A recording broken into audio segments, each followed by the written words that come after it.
Então, pessoal, a terça de BIM de hoje recebe a arquiteta Ana Carolina. Eu vou compartilhar minha tela rapidamente. Compartilhou aí já, pessoal? Já. Perfeito.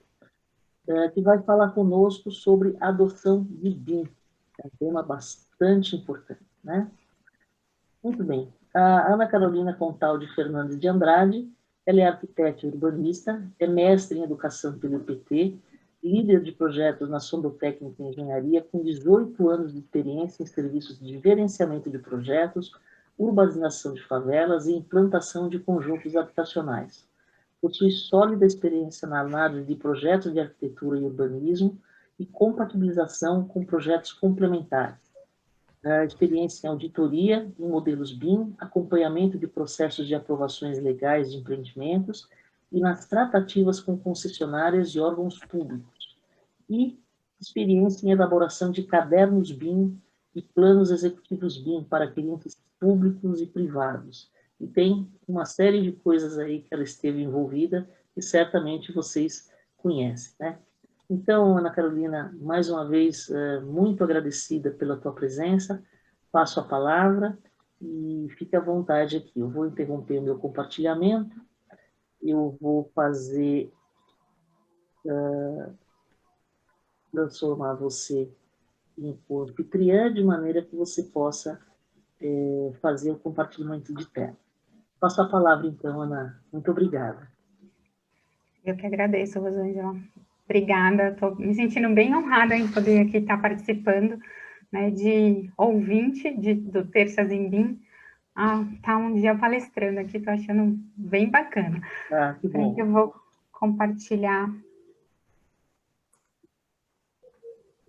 a minha tela. Vocês estão vendo já?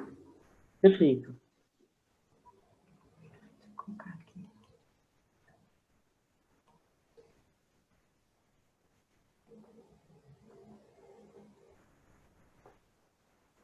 Peraí. Pronto. Obrigada pela oportunidade, pelo convite. Obrigada a todo mundo que está me assistindo, né, que está perdendo um tempinho para ouvir o que eu tenho para falar, né. Como a Rosângela disse, eu sou arquiteta, urbanista. A minha experiência em BIM começou efetivamente em 2018. Antes eu já tinha ouvido falar, já tinha feito alguns cursos, algumas palestras, tudo bem assim, meio por cima, né? Mas a experiência começou mesmo, de fato, em 2018. Eu trabalhava numa empresa que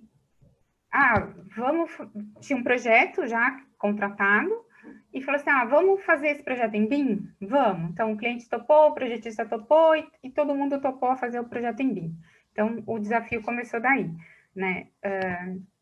Nessa empresa, acho que eu posso falar o nome, né? Eu trabalhava na Tubsud na época, e a empresa tem uma matriz, né, na Alemanha, e quando ela soube que a gente estava começando a trabalhar em BIM, a gente começou a ter um treinamento lá com a equipe da Alemanha, lá de Munique, porque lá na Alemanha, a TUV já tinha bastante experiência em projetos BIM, desenvolvimento de cadernos, né, plano executivo, então a gente começou a ter esse treinamento.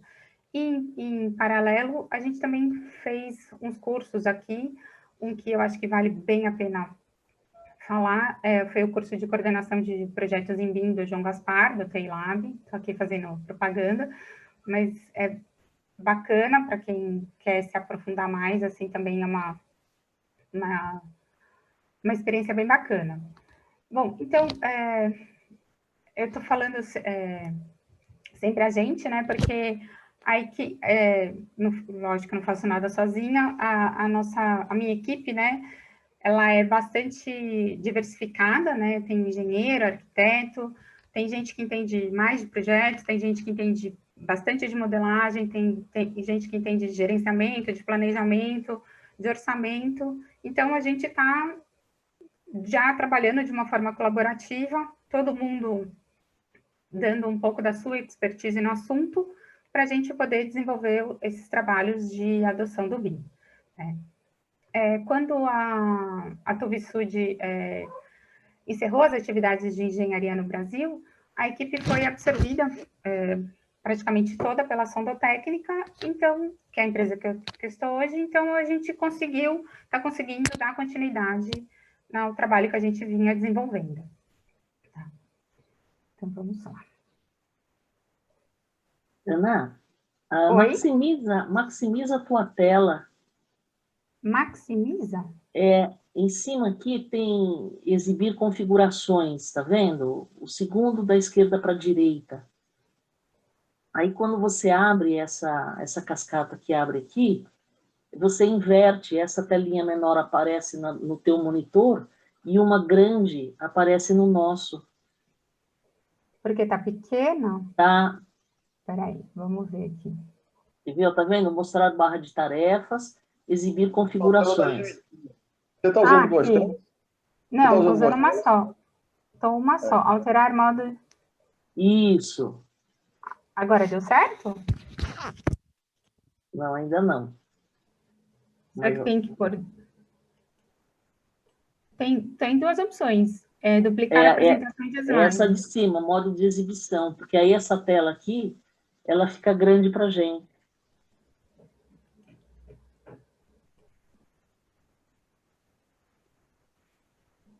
Não é lá mesmo. Essa daqui eu não consigo. Essa primeira aí agora. Não está clicando, tá vendo? Não está clicando. Ana, você está compartilhando a tua visão de apresentador para a gente, sabe? Então, a gente vai ver todas as tuas anotações. Todas as minhas colas? Entendi. Então, talvez um F5, sabe? Peraí. No próprio PowerPoint, acho que você comuta esse modo de apresentação. E será que se eu descompartilhar e compartilhar de novo, será que dá certo? Aqui Bernardo, pelo F5 você fala direto no PowerPoint, sai da apresentação, tira da tela de apresentação e dá um F5, você fala? Foi o que eu pensei, que é o que comota, né? Tenta dar um ESC, será? Deixa eu ver.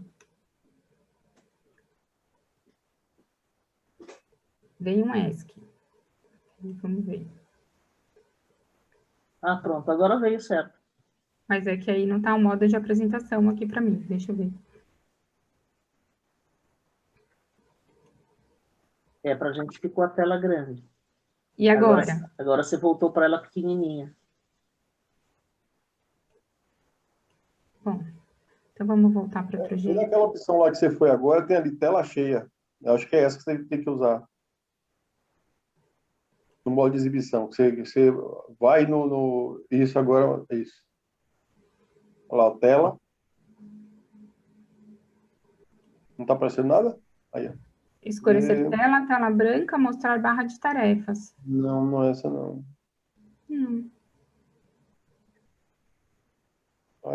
Para você aparece a mesma... Você está com uma tela só, né? Eu estou com uma tela só. Professora, se todo mundo pegar a barrinha que tem que dividir a tela dela com a nossa aqui, ó, e arrastar para o lado, a dela fica pequenininha e a apresentação fica maior. Não, mas eu faço aqui, eu tenho uma cola de segurança no papel, e aí eu vou vendo por aqui, pronto, não tem problema. Ok. Obrigada. Obrigada, Ana.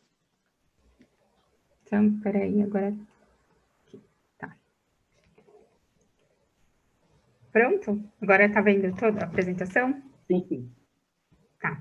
Então, quando a gente fala em adotar o BIM, né? BIM não se instala. A gente Peraí. A gente já está conseguindo quebrar essa ideia de que o BIM, ele não se instala, né? Que não é um software pronto para ser instalado. Então, isso já é um grande avanço, né? Porque quando eu comecei a a entender de BIM, né, a ideia era de que eu ia instalar um software e ia resolver todos os meus problemas. Ah, tá aqui instalando o BIM. Então, adotar o BIM não necessariamente está relacionado a um grande investimento, né, mas ele também não deve ser tratado como um serviço a ser contratado externo à sua organização, sem envolvimento de toda a estrutura da empresa, né, principalmente da direção, né. E também não adianta acreditar que um treinamento simples de algum software, né, de modelagem, né, ou de gestão vai resolver o problema, né. Então, eu primeiro preciso saber o que eu faço, né. Então, você, né, como empresa, precisa saber o que você faz. Então, você tem que analisar seus processos internos primeiro. Porque quando a gente está falando de BIM, a gente também está falando, a gente não está falando só de tecnologia, de software, a gente também está falando de processos. E o BIM, ele envolve uma mudança, né, na maneira de como a gente está acostumado a trabalhar. Então, eu preciso ver meus processos internos e fazer adequações, melhorias, né, ou até mesmo criar os processos, né, porque muitas empresas não têm esses processos internos mapeados.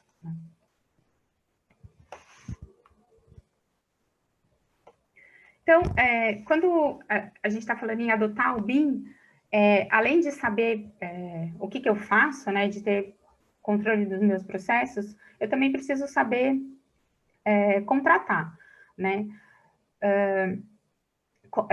Como eu disse no começo, minha experiência começou com um projeto que já tinha sido contratado e aí resolveu fazer em BIM, né? Então, não é simplesmente pedir o BIM, você faz BIM? Faço. O BIM que você quer receber, às vezes é diferente do BIM que a pessoa vai entregar, né? Então, porque ela não sabe o que é BIM? Não por isso, mas ela não sabe exatamente para que você quer esse BIM, qual o seu objetivo com o BIM. Então, você precisa saber contratar. Nesse caso de contratar um projeto e depois modelar, que a gente percebeu que vem sendo uma prática um pouco constante, né, no mercado, você vai conseguir antecipar interferências que, por acaso, você só veria na obra, né, mas você está fazendo um projeto praticamente de novo, né, você contratou um projeto, aí contratou uma pessoa para modelar, e na hora que ela está modelando, ela vê inconsistências, interferências, e aí volta para o projetista, então, além do tempo que você está gastando, você está praticamente fazendo outro projeto. Então, é melhor já começar da maneira certa, né? Você precisa saber contratar. E quando a gente fala em contratar, existem aqui 2 documentos que são muito bacanas, que a gente precisa usar desses 2 documentos para poder contratar de uma forma mais assertiva. Primeiro, é o caderno de requisitos do contratante, o EIR.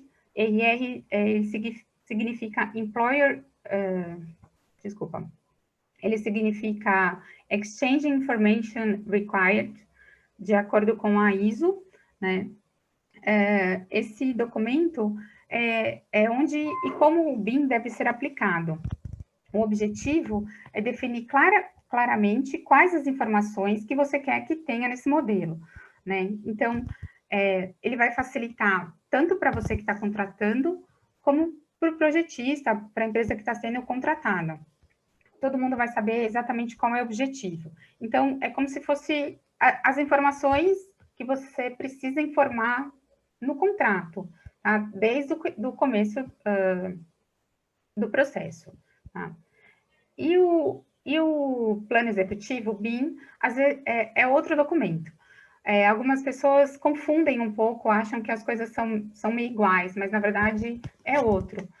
O plano executivo BIM, ele vai ter as regras do jogo, né? A gente vai usar o plano depois que a gente já tem um contratado. Então, ele é específico daquele contrato. Específico com aquele projetista, específico com aquelas pessoas. Então, a gente vai colocar umas regrinhas de como a gente vai trabalhar neste contrato, tá? Então, aqui eu tenho alguns modelos de caderno BIM, né, que a gente pode chamar de EIR, o caderno de Santa Catarina, esse aqui do Ministério Público do Distrito Federal, que é mais recente, aqui do BIM do Paraná, esse aqui da Tuvisud, que era a empresa que eu trabalhei, e esse aqui do lado é um modelo de plano executivo BIM. O caderno o EIR, ele pode ter um template de um plano executivo, ou ele pode conter as principais informações que você gostaria que tivesse nesse template, nesse plano executivo BIM. Né? Então, não existe, um caderno é melhor que o outro, são referências, né? O que você pode usar esses cadernos de referência para montar o seu. Então, o seu contrato vai ser específico para você, né? O seu conteúdo vai variar conforme a sua edificação, conforme o que você está contratando. Então, você pode usar eles de referência, mas o bacana é cada um criar o seu EIR, né? Esse aqui é o caderno de projetos BIM de SEAB, que eu tive o prazer de participar da elaboração. Ele está disponível numa licitação de projetos da Secretaria Municipal de Habitação de São Paulo. Quem quiser fazer o download do caderno, eu deixei esse QR Code aqui. Ele também está no site da Asbeia, então acho que é mais fácil pegar pelo site da Asbeia, porque não precisa necessariamente entrar no processo da licitação, que o caminho é um pouco mais complicado, né? Vocês estão conseguindo escanear? Meu tá lendo aqui. Tá lendo? É o Sim. meu leitor de QR Code aqui. Ok. Então, o caderno do SEAB, ele foi feito para orientar as contratações e o desenvolvimento de projetos de habitação de interesse social em BIM. Né? Então, ele traz diretriz para a elaboração do plano executivo, ele tem definições de quando os produtos deverão ser entregues, de que maneira, né, como esses produtos vão ser pagos e avaliados. Né? Então, ele foi criado especificamente para habitação de interesse social para contratação de projeto.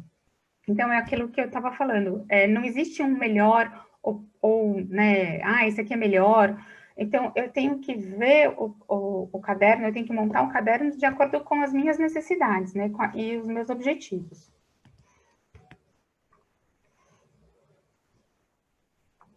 Então, quando a gente fala de adotar o BIM, né, além de saber o que eu faço, eu também tenho que saber contratar.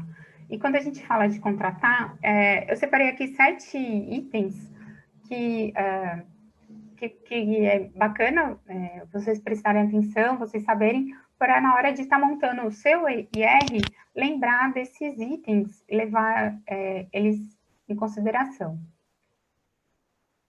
Porque assim fica mais fácil de montar esse seu próprio documento. Então, adotar o BIM, a gente inicia com a eleição de uma atividade dentro desse ciclo de vida, né, do BIM. Eu preciso saber para que eu quero o BIM, né?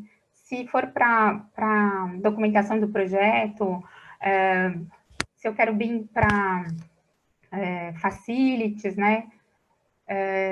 Se eu quero BIM para orçamento, extrair quantitativos, eu preciso ter essa informação logo no início, porque, por exemplo, se eu quiser extrair quantitativos, eu tenho que modelar um pilar, eu não posso modelar um pilar de fora a fora, né, do térreo até a cobertura, porque a extração de quantitativos vai sair errada. Então, o projetista precisa ser informado qual é o meu uso de BIM, né? Se eu quero fazer aqueles code checkings, né, que é aquela verificação de regras, na hora da contratação, eu preciso escrever no meu contrato que eu preciso de alguns itens na modelagem, né? Tem que, por exemplo, considerar o room ou zonas, spaces, né? Depende do software de modelagem, porque senão eu não consigo depois extrair essas informações, criar essas regras.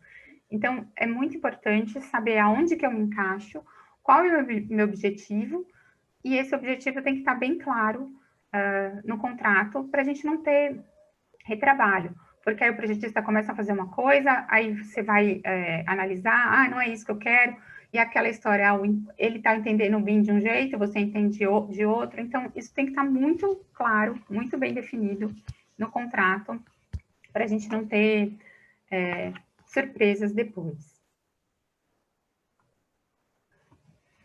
O outro item é estabelecer um ambiente colaborativo. O BIM, ele pressupõe esse trabalho colaborativo, né?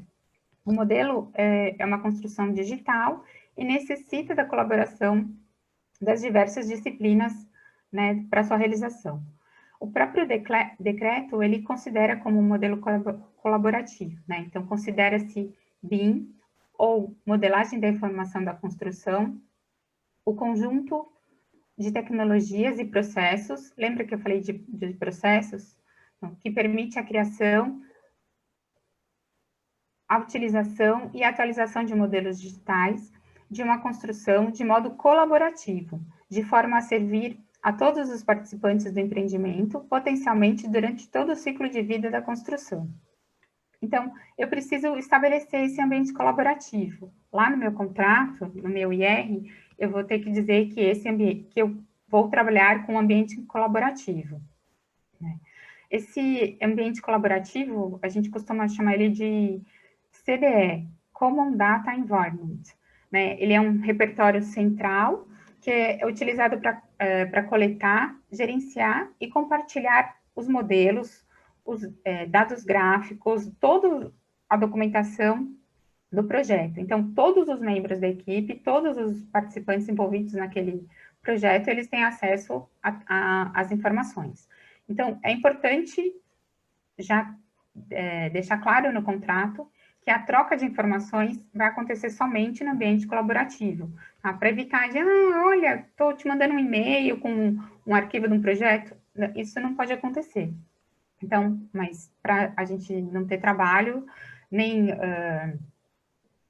problemas, né, só um e-mail, tudo bem, não tem problema, a gente tem que ter essa informação já desde o início no contrato.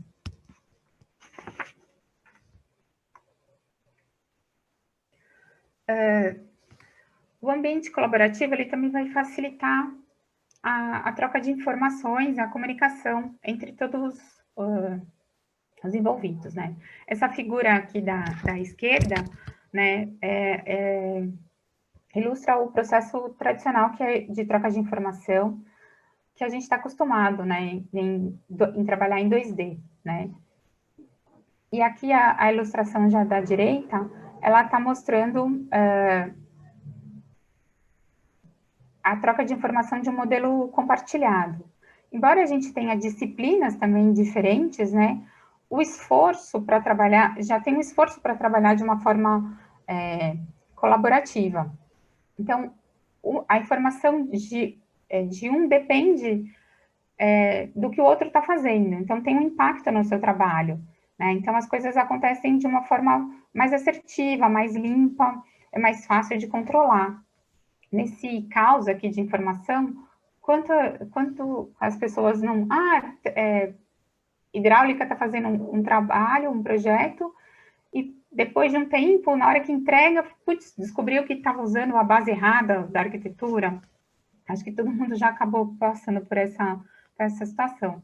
Então, com esse ambiente colaborativo, a troca de informação é muito mais assertiva, é muito mais organizada, a gente evita problemas de erro, né, de comunicação, e a gente também consegue saber o que as pessoas estão fazendo, né?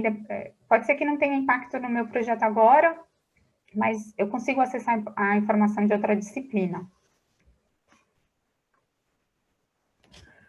Bom, e quando a gente fala em trabalhar dessa forma colaborativa, a gente vai precisar criar regras para poder trabalhar nesse ambiente colaborativo, né? Então, é necessário registrar e acordar os padrões de comportamento. Então, essas regrinhas, essas informações, eu vou colocar no meu plano executivo, porque aí eu já tenho um contrato, né? Uma pessoa específica as pessoas específicas que vão trabalhar nesse contrato. Então, eu preciso definir a plataforma digital, qual vai ser meu ambiente colaborativo, eu preciso definir responsabilidades, permissões de acesso, como eu disse, toda a documentação do projeto vai estar ali nesse ambiente colaborativo. Mas é claro que tem documentos que não são de interesse de toda a equipe, né? Coisas principalmente que envolvem valores, né? Então, a gente consegue criar permissões, restrições de acesso, mas isso tem que estar definido, né? Tem que estar explicadinho no PEB. Posso definir marcos de colaboração, definir uma estrutura de pastas, definir uma nomenclatura de pastas e arquivos para todo mundo fazer direitinho, e é bacana também eleger uma pessoa para controlar esse ambiente colaborativo, né, para fazer um gerenciamento dessa comunicação, porque para saber se as pessoas colocaram a informação no lugar certo, se está na pasta correta, com o nome correto, se estão colocando na data correta, então tem que eleger uma pessoa para fazer essa gestão do ambiente colaborativo. E todas essas informações a gente acorda e registra no plano executivo.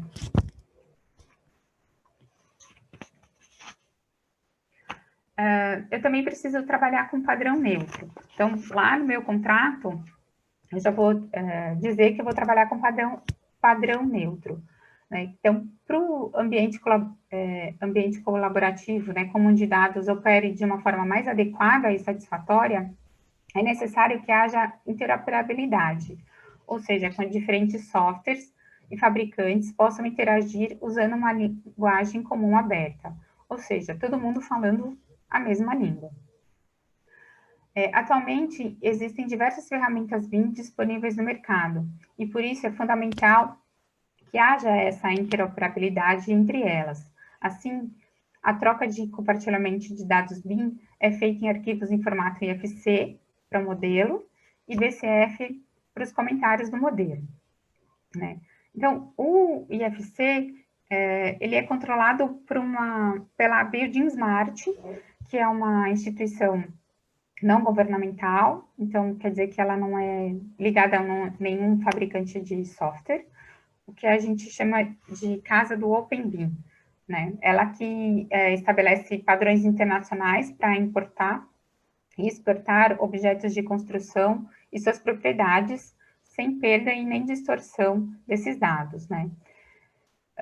E o formato BCF, ele surgiu para melhorar a comunicação entre os modelos, né? Esses comentários, esse BCF, como se a gente fizesse uma ameba no projeto. Então, eu estou fazendo um comentário numa janela X, eu vou lá e faço uma ameba no projeto, e coloco um comentário. Esse comentário, quando outra pessoa abriu o modelo IFC no ambiente colaborativo, ou num software de análise, ou no próprio softwter nativo, esse comentário já aparece ali naquela janela. Eu não preciso ficar descrevendo a localização do comentário, ele já é referenciado, ele fica ali grudado naquele elemento que eu comentei. Então, fica muito mais fácil a comunicação entre modelos, entre projetistas, né? E a vantagem de se trabalhar com padrão neutro, né? Além dessa interoperabilidade, é a transparência dos dados e a longevidade dos formatos. Eu não fico refém, né, de nenhuma versão, né, atualização de versão de software nativo. E o próprio decreto federal, ele está incentivando a concorrência no mercado por meio de padrões neutros de interoperabilidade, né? Todo mundo falando a mesma língua.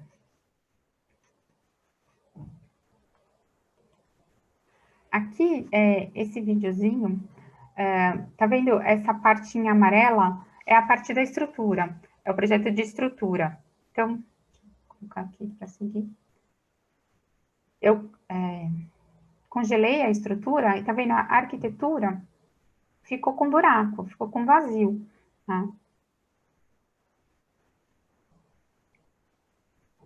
E é isso mesmo, cada um tem que ser responsável pela sua disciplina, cada um vai fazer a sua parte, né? Então, no primeiro momento, num estudo preliminar, a arquitetura pode até lançar a estrutura preliminar, né? Mas depois, quando começa a desenvolver esse projeto de estrutura, a arquitetura tem que suprimir essa estrutura e ficar só com o projeto dela, né? Então, cada disciplina vai gerar o seu IFC.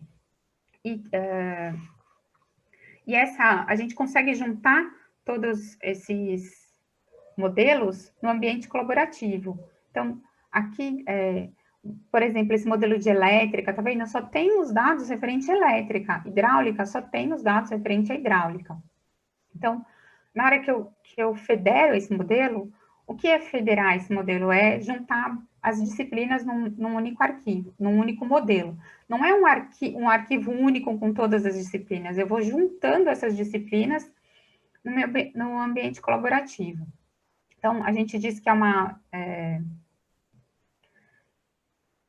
obra virtual e que o CDE, ele seria o canteiro dessa obra virtual, né? Onde a gente consegue juntar e ver, ter uma visão geral do projeto.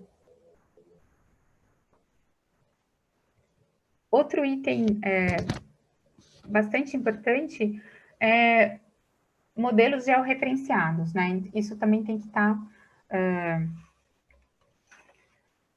no contrato, né? É imprescindível de ter os modelos georreferenciados.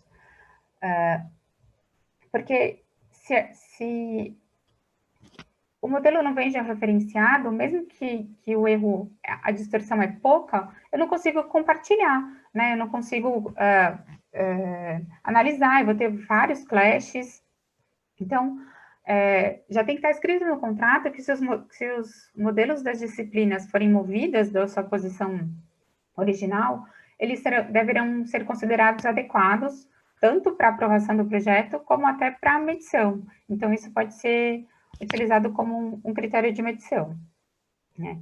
Então, essa informação é muito importante e ela já deve constar no EIR, no nosso contrato. E antes do início do projeto, a gente tem que criar um ponto comum entre todos os projetistas, né? E esse ponto, ele tem que ser exportado junto para o IFC. Então, lá no PEB, eu vou registrar onde é esse ponto comum, né? Então, antes do início dos projetos, deve ser validado entre as disciplinas um ponto de origem do modelo. Acho que essa figura dá para entender melhor. Esse ponto, ele vai ter que aparecer em todos os projetos, no IFC de todas as disciplinas. Para que na hora que a gente ter a garantia que tudo está caindo no mesmo lugar, né? Que a gente consegue conferir. E também é importante ter a malha. Os eixos, né? Os eixos também devem vir em todas as disciplinas. Aqui uma figura para ilustrar que todas as disciplinas estão aparecendo com os eixos. Aí depois a gente consegue congelar e fica fácil a visualização. Esses eixos também não atrapalham em nada. Aqui só para ilustrar o que acontece quando não vem georreferenciado, né? A figura da esquerda, a arquitetura e a estrutura estão bem diferentes, né? Parece que é um erro grotesco, mas a gente tem visto bastante isso acontecer, né, de cada um estar trabalhando num local diferente. E aí depois a gente não consegue juntar os modelos. Esse aqui da esquerda está no mesmo lugar, mas está num nível diferente, né? Está numa cota diferente. Então, mesmo a diferença sendo pouca, começa a me gerar uma quantidade muito grande de conflitos, né? E como a outra disciplina pode usar o seu modelo de base para ela poder desenvolver o projeto dela, se as coisas não estão no mesmo lugar. Então, isso é super, super importante ter esse georreferenciamento dos modelos. O outro item, eu preciso informar para o projetista, as informações elas têm que estar no contrato e depois melhor detalhadas no PEB, eu tenho que dizer para ele quais informações que é preciso inserir no modelo, né?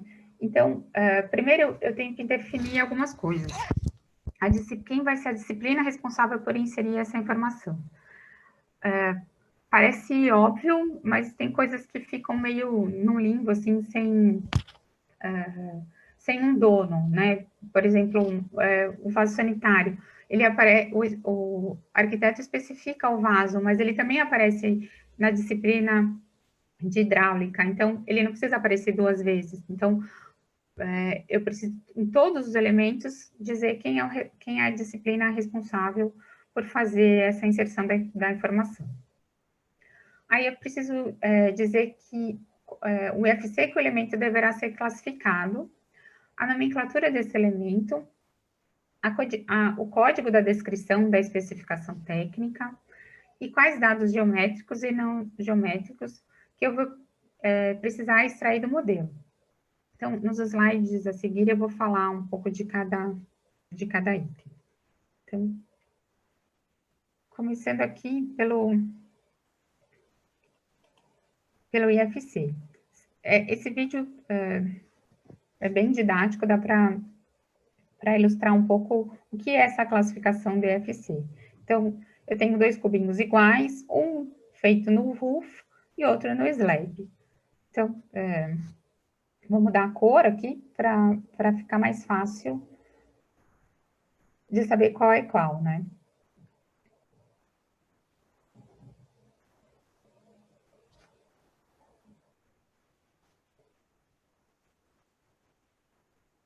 Então, aqui eu estou olhando o slab, ele me dá uma série de informações, uma série de propriedades. Esses espaços em brancos é porque não foi preenchida a informação no modelo nativo, no software nativo. E o roof também me dá uma série de informações.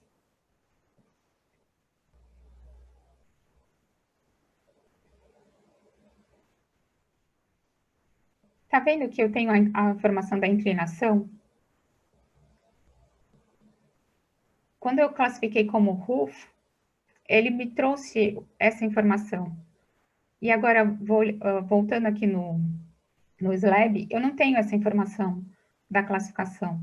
Então, eu preciso informar para o projetista em que IFC que ele precisa ser classificado, porque dependendo eu tenho a informação correta. Tá vendo? Visualmente são iguais.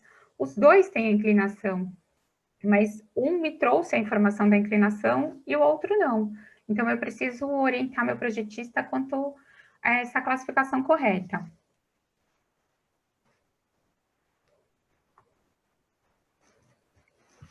Esse é o pulo do gato, né, Ana? Questão de classificação. A gente tem muita confusão com classificações equivocadas, ou às vezes até classificação que não veio, o cara fez qualquer coisa, né? Isso gera lá na frente um problema muito sério. E falando da minha área, para extração de quantitativo, isso dá uma confusão tamanho gigante, viu? Sim, porque visualmente você está vendo aquela informação, mas aquilo não é bem aquilo que você está vendo. Exatamente. Né? A modelagem, ela tem uma geometria que é igual, que é o que você demonstrou para a gente, mas a hora que você vê a alminha dela, são duas coisas diferentes, né?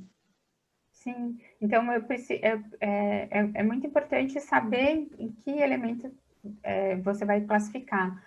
às vezes, você está trabalhando no software de modelagem, você não tem a ferramenta para todos os itens que você vai modelar. Você pode usar uma ferramenta para fazer uma coisa e usar a mesma ferramenta para modelar outro elemento. Mas na hora que você classificar, você tem que tomar cuidado com essa classificação. Tá? Então, isso é super importante. E a outra coisa é a codificação. Né? Então, a codificação ela é essencial para uniformizar a informação. Os códigos, eles facilitam a organização da informação e essas informações ficam padronizadas, o que vai possibilitar o intercâmbio de dados entre diversos usuários e softwares. Então, esse código, né, ela deve ser compreensível por pessoas e por softwares, né, para alimentar um sistema de banco de dados, né? Então, por exemplo, o que é isso? Quando eu tenho uma especificação técnica, um projetista vai escrever de uma forma, o outro vai escrever de outra, uns vão usar tudo maiúsculo, outros vão usar minúscula, vão abreviar, vão escrever só um pedaço da especificação, ou vamos fazer um texto gigante. Então, eu tenho que transformar essas frases em códigos, né? Então, eu vou transformar essas frases em códigos, e isso vai facilitar ainda uma leitura, né, de uma correlação com tabelas de preços, tabelas oficiais, né, que essa correlação pode ser por softwares ou por planilha Excel. Então, você vai precisar criar o seu banco de dados próprio. O que é criar esse banco de dados próprio? Você vai pegar as especificações que você já está acostumado a trabalhar e transformar elas em código. Você vai precisar ter uma lógica para esse código, uma metodologia, né, para ficar mais fácil a leitura do que significa o código, e depois, para quando você precisar inserir mais especificações, você usa a mesma lógica. Poxa, eu não tenho né, um banco de dados para transformar, eu não tenho uma lista de especificação. Então, eu posso usar essas planilhas oficiais de referência como um ponto de partida, né? Uma planilha Sinap, uma planilha de Edif, mas também não adianta eu pegar a planilha e ficar só criando códigos. Eu tenho que fazer um pente fino e ver quais serviços, quais itens, né? Quais especificações daquela planilha eu trabalho, né? Quais que estão ali, que servem para minha rotina, que servem para minha obra, para o meu projeto. Então, eu preciso fazer esse pente fino. Nossa, mas é muita coisa, por onde eu começo? Você pode começar pelo o que for mais significante, né? Os itens mais significantes da sua obra. Você pode, sei lá, traçar uma curva ABC e ver quais os mais significativos e começar por eles, tá? Mas a ideia é importante ter esse banco de dados próprio.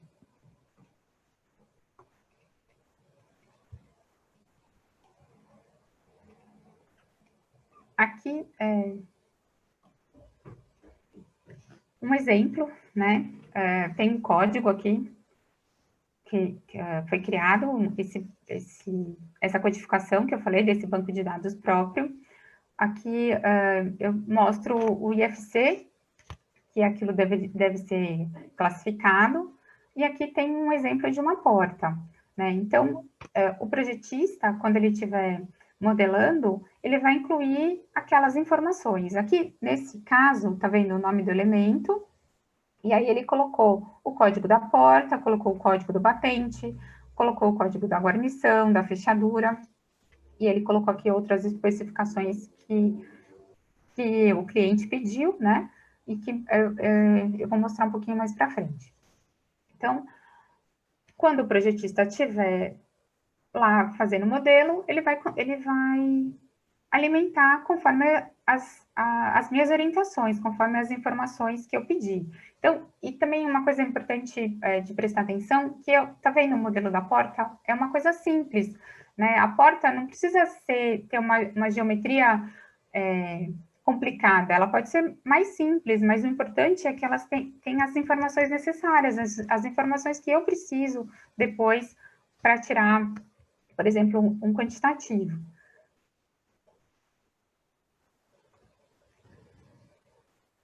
O que a gente está fazendo também, a gente está criando algumas composições para esses elementos, né? Composições de especificação técnica. Ao invés do projetista colocar o código da porta, o código da batente, o código da guarnição, o código da fechadura, eu posso criar também uma composição. Então, eu forneço para o projetista os tipos de porta que eu tenho, os tipos de batente, de guarnição, de fechadura, de pintura, e o projetista, ele consegue ir criando essa composição de elementos, e ele, ao invés de escrever todos aqueles códigos, ele escreve um só, que vai ter as mesmas informações. Deixa eu mostrar aqui o exemplo. Aqui no software de modelagem, ele colocou o nome do elemento da porta e o código, aquele código de composição. Então, isso facilita também para o projetista, né? Então, quando eu estou falando de código, de composição, eu estou falando de especificação técnica, eu não estou falando de custo, né? O custo, quem vai fazer depois, quando tiver extraindo os quantitativos, é o orçamentista. Ele que vai fazer as equivalências para a sua tabela de custos, para a planilha oficial. Por exemplo, eu trabalho com contrato de obra pública, né? Tem contrato de SEAB. Então, SEAB costuma usar a planilha EDIF, e que tem uns códigos, enfim, que tem uns preços, que tem uns itens que consideram, tem um critério de medição para determinado item. Então, o projeto, o orçamento está baseado numa planilha EDIF. Mas aí conseguiram um repasse da Caixa, né, da Caixa Econômica Federal. Então, o orçamento ele tem que sair numa planilha SINAP. Então, não é o projetista que vai lá ficar trocando esses códigos. Ele está usando o seu banco de dados próprio, né? Quem vai fazer essa correlação é o orçamentista, que tem propriedade para fazer isso, que sabe adequar qual é o item que se aproxima melhor daquele item que antes era EDIF e que agora é SINAP. Então, o código do meu modelo não muda, né? Então, isso é bem importante deixar claro. Quem faz depois esse depara é quem está fazendo o orçamento, que tem expertise para isso, e eu não preciso ficar atualizando, revisando o meu projeto, porque mudou, antes era EDIF e agora é SINAP, e eu não preciso ter esse retrabalho, né? Então, toda vez que muda uma planilha SINAP, a gente fica louco, né? O projetista vai ficar louco. Opa. Essa figura aqui, ela também ilustra aquilo que eu falei no começo da palestra, que o jeito, a maneira de modelar, ela interfere no meu quantitativo, né? Na extração de informação. Aqui é uma parede do banheiro. Nesse trechinho aqui, eu tenho quatro itens, né? 4 camadas, que eu estou considerando uma impermeabilização. Nesse outro trecho da parede, da mesma parede, eu já não tenho essa impermeabilização. Então, ela foi modelada de uma forma que eu consiga extrair as informações. Só que isso o projetista precisa saber lá no começo, essas informações, elas têm que vir no contrato. E aqui, nesse caso,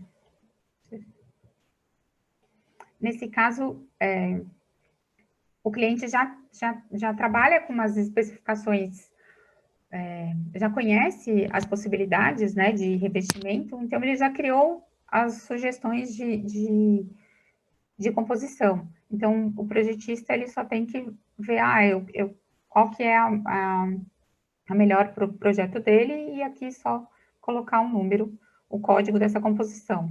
Então, você pode ter composições que você dá mais liberdade do projetista montar, ou você já pode direcionar para aquilo que você está mais habituado a trabalhar, né? Mas essas informações, elas têm que ser fornecidas para o projetista.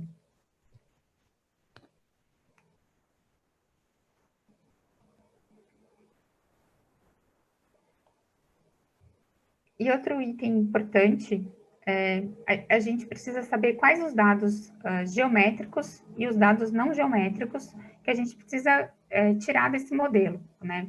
Então, quando a gente trabalha com IFC, com padrão neutro, a gente tem os dados geométricos, que são parâmetros já pré-definidos pela classificação, que é aquele exemplo daqueles 2 cubinhos que eu mostrei, que dependendo da classificação, eu tenho uma informação, dependendo eu não tenho, né? Que é aquele exemplo da inclinação. E aí eu tenho dados não geométricos, eu tenho parâmetros definidos pela norma e por desenvolvedores de software, né? Não sei se vocês lembram, naquele exemplo do vídeo dos cubinhos, tinha alguns itens que eles eles apareceram em branco. Então, são esses dados aqui que o software já carrega, né? Mas que eles apareceram em branco porque eles não foram preenchidos no nativo, né? No software de modelagem. E aí tem outros dados que são os parâmetros definidos pelo usuário. Então, o cliente vai definir que informações, quais esses dados não geométricos que vão completar essas informações que eu preciso extrair do modelo. Então, no meu exemplo aqui da porta, a gente tem o nome do elemento, o ID, que é aquele código, que pode ser por elemento ou por composição, a cor, né, porque essa é uma informação que precisa ser especificada, a referência da cor, aqui o pavimento, o ambiente, se tem verga e contraverga. Então, o projetista ele vai alimentar essas informações no modelo, na hora que ele estiver executando o projeto ali, o modelo.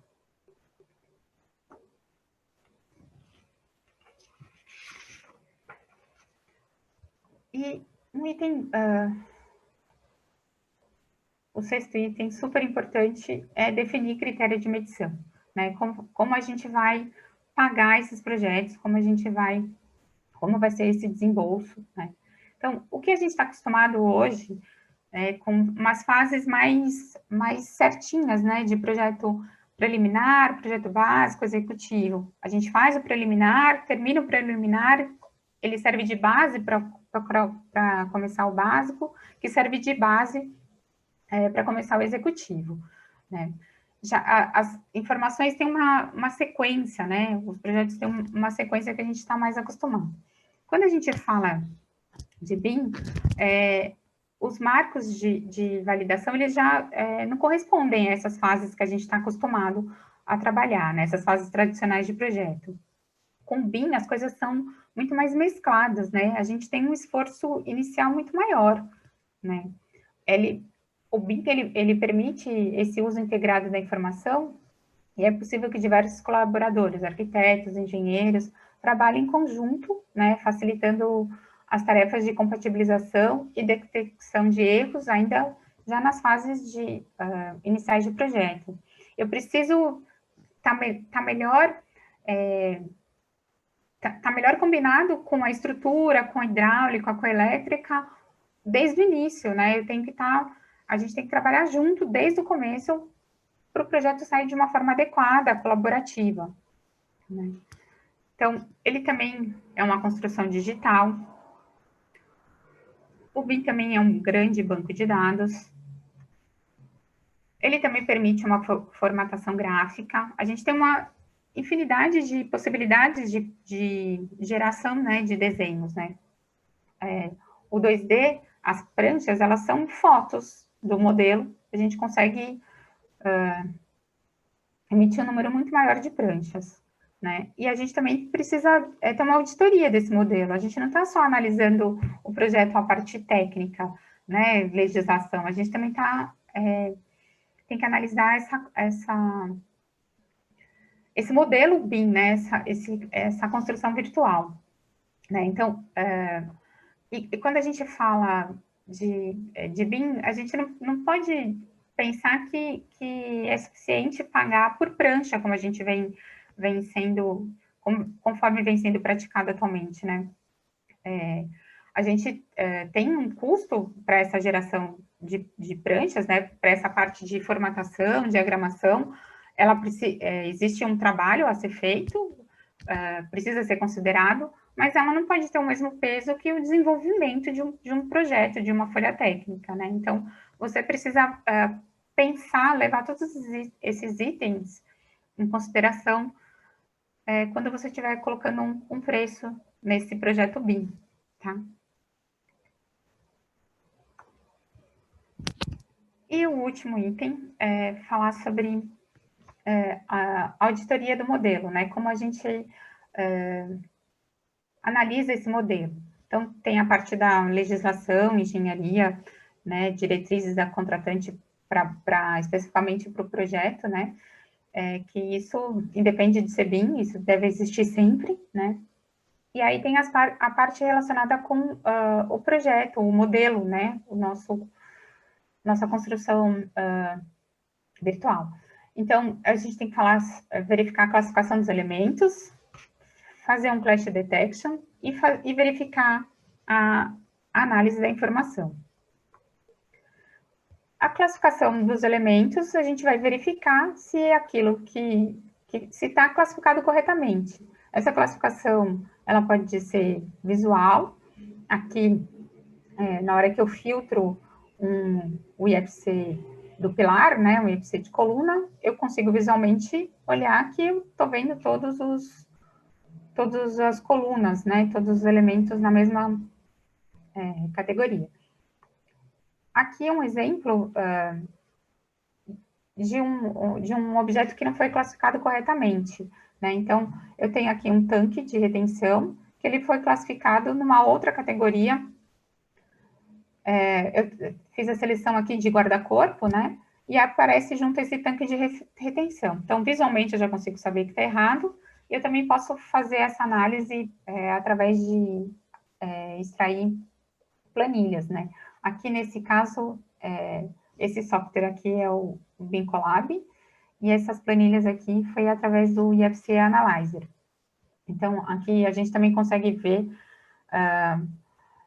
a descrição, né, também está errada, né, ilustra aquele transformar frases em códigos, né, e a gente consegue também ter a análise de que o elemento está classificado na categoria incorreta, desculpa. E isso, como a Rosângela complementou, isso a gente vai ter problema na hora de orçar, porque se eu classifico uma porta como janela, ela não vai aparecer na porta, no quantitativo de porta, e vai me alterar o quantitativo de janela.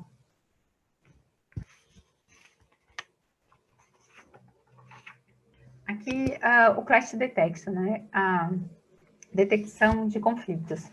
Ela é uma identificação automática de interferências geométricas, né? Então, vai possibilitar a compatibilização entre as disciplinas e evitando e reduzindo problemas lá na obra, né? Problemas de retrabalho, erros, enfim.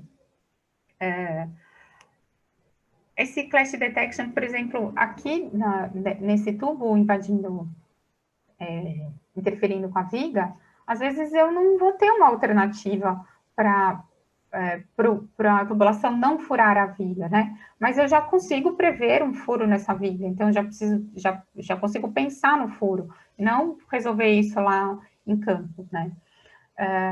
Ele também consegue, por exemplo, evitar erros de quantitativo. Aqui, um pilar que sobrepõe o outro, pensa se a gente tem acontecendo várias vezes no mesmo pavimento, e eu tenho um prédio de 12, 13 pavimentos, então esse erro se multiplica, né, e esse trechinho aqui de concreto eu acabo considerando um a mais, né? Então, ele também serve... É importante essa verificação. E aí, quando a gente fala em clash detection, essa geração de erros, né, no software, ela é automática, né? Então, a gente precisa saber interpretar esses erros. Por exemplo, nesse caso aqui, poderia não ser um erro, né? Poderia necessário prever esse furo na viga. Então, o que eu vou criar uma hierarquia de clashes, e essa hierarquia eu vou descrever no PEB, né, no meu plano executivo, como deve acontecer essa verificação, né? Então, eu vou criar uma hierarquia, uma sequência de como deve ser essa verificação. E aí, essa informação eu registro no PEB. E aqui, depois eu vou verificar as informações, né? Se tudo que eu pedi realmente foi inserido no modelo e foi exportado corretamente para o UFC. Então, essas informações, elas têm que ser extraídas automática e diretamente do modelo nativo BIM, né? O projetista não deve manipular a informação, né? Então, cada disciplina, conforme o que você solicitou, ele vai extrair essa planilha. Por que tem que sair direto do modelo? Para garantir melhor eficiência, melhor precisão, confiabilidade nos dados. Tá? Então, aí eu vou verificar se todos os itens foram atendidos, né? Então, esses em azul clarinho são os parâmetros definidos pelo usuário. A gente costuma identificar o cliente, assim, no código para facilitar a leitura no IFC, para organizar a informação, e aí todas as propriedades do cliente ficam ali mais fácil. E até o próprio projetista também consegue se organizar, né, criando aquelas propriedades específicas para aquele cliente. Então, aqui eu tenho todas as informações. O nome da porta, aquele código, né, nesse caso foi uma composição de elementos, a cor, a referência da cor, em que pavimento está, em que ambiente, se tem verga e contraverga, a posição, se era interior ou exterior, o IFC, aí o comprimento, a altura e a área. Então, além dessa extração, né, de eu receber essas informações numa planilha, eu também consigo verificar essas informações em softwares de modelagem. Aqui, esse aqui é o Trimble, né, que a gente geralmente usa ele como ambiente colaborativo, mas ele tem algumas ferramentas para verificar informação, tem algumas ferramentas de Clash, e é bem bacana, então é fácil de trabalhar, e aí também todo mundo consegue ver as informações. Então, esse aqui é o exemplo da porta, aquela porta que tinha vários códigos para inserir, o código da porta, do batente, da guarnição. Então, olha, tá vendo? Aqui do lado, eu consigo ver as informações que eu pedi para ser inseridas, eu consigo verificar que elas estão todas aqui. Aí, aqui já é num software de análise de projeto, estou no BIM Collab Zoom, e eu também consigo, tá vendo, ver todas as mesmas informações, em que ambiente, se tem contraverga que não tem, então aparece com esse risquinho, a cor da porta, a referência, todos aqueles, né, patente, fechadura, guarnição, o ID da porta, o nome do elemento, se tem verga, então eu consigo ver todas as informações. Esse aqui é o exemplo da porta com código de composição. Então, tá vendo? Eu consigo ver todas essas informações. Então, mas lembrando que para eu ver essas informações, o projetista ele tem que exportar corretamente essas informações para o IFC.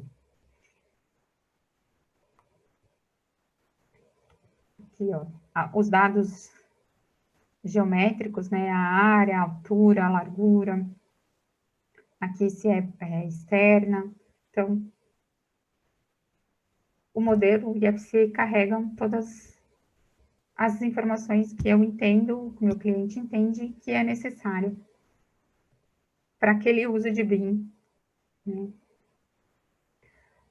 E aqui é uma dica importante, né, que quando a gente está trabalhando, está criando modelo, a gente criou todo aquele modelo e não é uma mágica, né, que a gente vai extrair os quantitativos e extrair um orçamento do modelo, né? Então, eu tenho mais coisas para ser consideradas quando a gente fala, eu quero um BIM para orçamento. Eu vou extrair dados do meu modelo e esses dados vão me servir de base para eu criar um orçamento. Então, para criar esse orçamento, eu também tenho dados não modelados, né, que eles já não são, por exemplo, uma viga baldrame. Todos aqueles itens de reaterro, apilamento, de escavação, né, falei na ordem errada, mas tudo bem, todos aqueles itens que envolvem uma viga baldrame, elas não são também desenhadas no projeto 2D. Então, eu preciso da expertise do orçamentista para criar essas informações, né, para poder inserir essas informações no meu orçamento. Mesmo que eu esteja trabalhando com software de orçamento, eu preciso do orçamentista para saber qual botão ele tem que apertar, qual item que ele tem que incluir para esses dados que não foram modelados, tá? E quando a gente fala de dados modelados, tem aqueles dados que dependem da geometria do modelo, né, que são os dados que, por exemplo, se eu tiver... Lembra naquele vídeo que eu mostrei que a arquitetura e a estrutura estavam no IFC separados, que eu congelei a estrutura que estava em amarelo, e aí fiquei só com a arquitetura? Se a minha arquitetura apresenta a estrutura modelada também, eu tenho uma duplicidade de objetos, então esses erros acabam interferindo no quantitativo. E é a mesma coisa, mesmo sentido dessas colisões, naquele exemplo que eu mostrei de um pilar entrando um pouco no outro pilar, né? E aí eu tenho aqueles quantitativos que dependem da informação do modelo, que não necessariamente eu preciso ter um modelo bem robusto, bem detalhado. E na verdade, a ideia é que ele nem seja tão detalhado assim, porque senão eu vou precisar de um computador da NASA para poder abrir esse modelo, né?